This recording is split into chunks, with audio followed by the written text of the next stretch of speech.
নিজের শরীর, নিজের শ্বাস আর মনকে নিয়ে যতই সার্কাস করুন, কৃপা না থাকলে কোনো পথই নেই।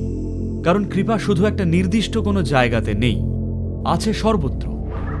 কিন্তু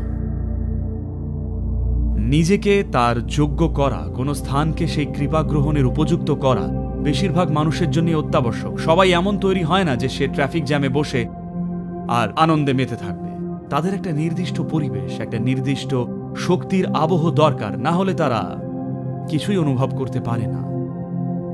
তাই যেটা সান্নিধ্যে হিসেবে অর্পণ করা হচ্ছে তা হল একটা জীবন্ত বেদী বা মানুষ নিজের বাড়িতে রাখতে পারেন।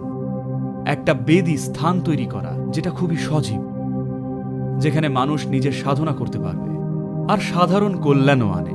যে ধরনের সান্নিধ্যে আমরা এখন তৈরি করছি, ধরুন যদি শহরে 1000টা সান্নিধ্যি থাকে, শহরের গোটা চেহারাটাই বদলে যাবে।